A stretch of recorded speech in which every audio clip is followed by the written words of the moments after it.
Hi అండి, నేను మీ అను. Welcome back to Nellore వారి ఇంటి రుచులు. ఈరోజు మనం సింపుల్గా టేస్టీగా చేసుకునే రొయ్యల వేపుడిని ఎలా చేసుకోవాలో చూపించబోతున్నాను.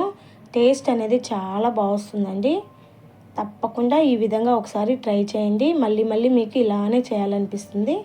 లేట్ చేయకుండా వీడియోలోకైతే వెళ్ళిపోదాం. ముందుగా నేను ఒక 1/2 kg దాకా రొయ్యలను తీసుకొని ఇలా నీట్గా కడిగేసి తీసుకున్నాను. ఇందులో 1 స్పూన్ సాల్ట్, అలాగే 1 స్పూన్ పసుపు వేసి వీటిని బాగా మనం కలిపేసుకొని ఉడికించుకోవాలి. ఈ విధంగా కలిపి ఉడికించుకోవడం వల్ల ఉప్పు పసుపు అనేది ఈ రొయ్యలకి బాగా పట్టుకుంటుందండి. కలిపేసి ఉడికించేసుకుందాం. రొయ్యల్లో వాటర్ అనేది వస్తాయండి. మనం సపరేట్గా వాటర్ అనేది ఏమి యాడ్ చేయబడలేదు. ఈ వాటర్ అన్నీ ఇంకిపోయేదాకా మనం ఈ రొయ్యలను అయితే ఉడికించేసుకొని పక్కన పెట్టేసుకుందాం. ఇప్పుడు ఒక మీడియం సైజ్ ఉల్లిపాయను తీసుకొని ఈ విధంగా కట్ చేసేసుకొని పక్కనైతే పెట్టుకుందాం.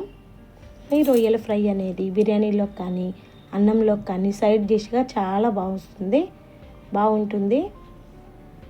ఇప్పుడు ఒక మీడియం సైజ్ టమాటాని కూడా కట్ చేసుకుందాం. ఈ విధంగా చిన్న చిన్న పీసెస్గా మనం కట్ చేసుకుంటే తొందరగా వేగిపోతాయండి. పక్కన పెట్టేసుకుందాం.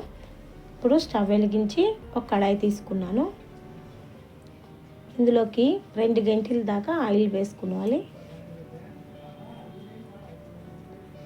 ఆయిల్ కొద్దిగా హీట్ అయ్యాక కొద్దిగా ఆవాలు, మనం ఉల్లిపాయలు కట్ చేసుకున్నాం కదా, ఆ ఉల్లిపాయలు వేసేసి ఫ్రై చేయాలి.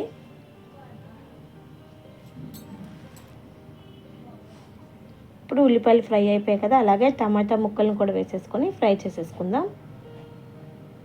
ఇప్పుడు కొద్దిగా కొత్తిమీర, అలాగే కొంచెం కరివేపాకు వేసుకొని కొద్దిగా సాల్ట్ని అయితే వేసుకున్నామంటే ఈ ఉల్లిపాయలు టమాటాలు అనేది తొందరగా మగ్గిపోతాయి.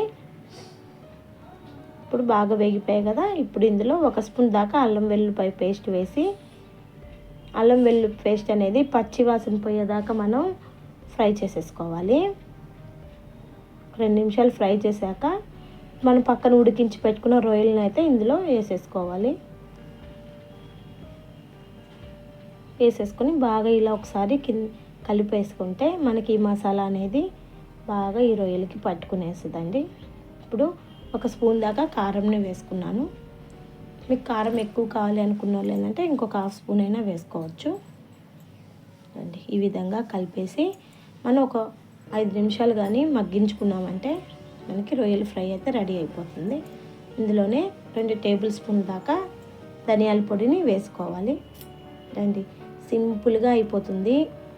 టైం కూడా ఎక్కువసేపు తీసుకోదండి ఈ రొయ్యల ఫ్రై అనేది.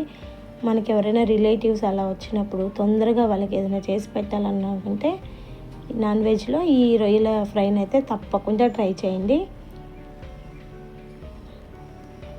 మరిన్ని రెసిపీస్ కోసం మా ఛానల్ని లైక్ చేయండి, షేర్ చేయండి, సబ్స్క్రైబ్ చేయండి. Thank you for watching.